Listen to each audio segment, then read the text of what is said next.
Praise the lord, హల్లెలూయా. కళ్యాణదుర్గం మేరీమాత ఆశ్రమంలో మరియమ్మ గారి నామంలో మీ అందరికీ క్రిస్మస్ దిన శుభాకాంక్షలు తెలియజేసుకుంటున్నాను. అమ్మగారి ఆశీస్సులు, ఆవిడ ప్రార్థనలు మిమ్మల్ని ఎప్పుడు చల్లగా కాపాడాలి, ఆశీర్వదించాలి. ఆమేన్. ప్రియమైన సహోదరి సహోదరులారా, దేవుడు మనిషి రూపము, మనిషి అవతారము ఎత్తిన రోజు క్రిస్మస్. మరియమ్మ గారు ఎన్నో త్యాగాలతో తన జీవితాన్ని గడిపి ఆఖరికి బిడ్డని కనిన రోజు క్రిస్మస్. జోజప్ప గారు దేవుని ఒకే ఒక స్వరానికి జీవితమంతా విధేయతతో ఉండి 100% ఒబీడియన్స్తో ఉండిన ఒక పవిత్రమైన రోజు, సంగమించిన రోజే క్రిస్మస్.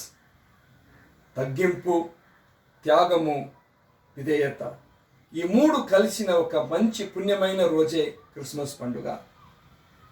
ప్రియమైన సహోదరి సహోదరులారా, ఈ గుణాలు ప్రతి ఒక్క వ్యక్తి హృదయంలో మొలచి రావాలని మీ అందరి కోసము ఈరోజు మేము ప్రార్థన చేసుకుంటున్నాము. ఈరోజు కళ్యాణదుర్గము మేరీమాత ఆశ్రమంలో ధ్యానించిన ఒక చక్కని విషయము. ఒక రాజు వేటకి వెళ్తున్నాడు. ఆ గుర్రం నుంచి కిందకి పడిపోయిన వల్ల అక్కడ ఉంటున్న 3 పులులు ఆయన్ని చూడుకుంటున్నాయి. దీన్ని దూరం నుంచి గమనించిన వేటగాళ్ళు, అయ్యో మన రాజుని పులులు తినేస్తాయని అక్కడి నుంచి బాణం విసురుతున్నారు. ఆ బాణము సరిగ్గా పులిను నెత్తికి తగిలి 3 పులులు కూడా చనిపోతున్నాయి. ఈ ఎవరి దీన్ని చంపింది అని ఆ రాజు అడిగినప్పుడు, ఈ అడవి నుంచి అడవి మనుషులు 3 వస్తున్నారన్నమాట. రాజు, వాటిని మేమే చంపినాము. ఆనందపడిన రాజు వాళ్ళ మాలికలకి తీసుకుపోతారు. అడుగు, నీకు ఏం కావాలో అడుగు. మొదటివాడు అడుగుతాడు, నాకు దండిగా బంగారు కావాలి. అంతేనా? తీసుకో. రెండోవాడు అడుగుతాడు, నీకేం కావాలి? నాకు దండిగా స్థలం కావాలి, పొలాలు కావాలి, ఇన్ని ఎకరాల పొలం కావాలి, తీసుకో. మూడో వాడిని అడుగుతాడు, ఏం కావాలనైనా నీకు?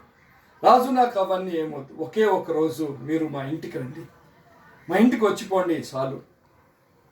అవునా, ఏది వద్దా? ఏమొద్దు రాజు, ఒకే ఒక రోజు మా ఇంటికి రండి. దీన్ని ఒప్పుకుంటాడనమాట. ఫలానా రోజు నీ ఇంటికి వస్తాను నాయన అని మాట ఇస్తాడు. దీన్ని గమనించిన మంత్రిగాళ్ళు వెళ్ళి ఆ అడవి మనిషి ఎక్కడ ఉంటున్నాడో వాళ్ళు వెళ్ళి చూసి వస్తామని బయలుదేరిపోతున్నారు. చూస్తే వాడికి ఉండేది గుడిసె ఒకటే. అయ్యో, రాజు ఎట్లా ఈ గుడిసెలో భోజనం చేస్తాడు అని చెప్పి తొందరగా వాడికి ఒక మంచి గృహం కట్టించిరి. రాజు కూర్చొని భోజనం చేయాలి కదా అని చెప్పి వాటి కూడా కూర్చునేదానికి ఒక మంచిగా టేబుల్ సిద్ధపరిచినారు. ఇంత దూరం ప్రయాణం చేస్తున్న రాజు ఒకవేళ కొంచెం విశ్రాంతి తీయవచ్చు కదా అని చెప్పి బెడ్లు రెడీ అవుతున్నాయి. ఆ గృహానికి అవసరమైన అన్నీ రెడీ చేసేసినారు. రాజు వచ్చిపోతున్నాడు కదా అని చెప్పి ఆ దారి కూడా రెడీ చేసేసినారు అన్నమాట. ఆ వేటగాడు అడిగిన కార్యము, రాజు మా ఇంటికి రా.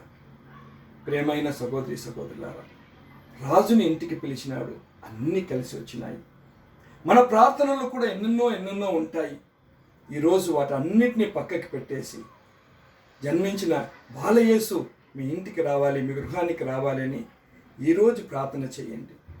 బాలయేసు మీ గృహానికి వచ్చినప్పుడు మీ గృహమంతా ఆశీర్వాదమే. హల్లెలూయా, ఆమేన్.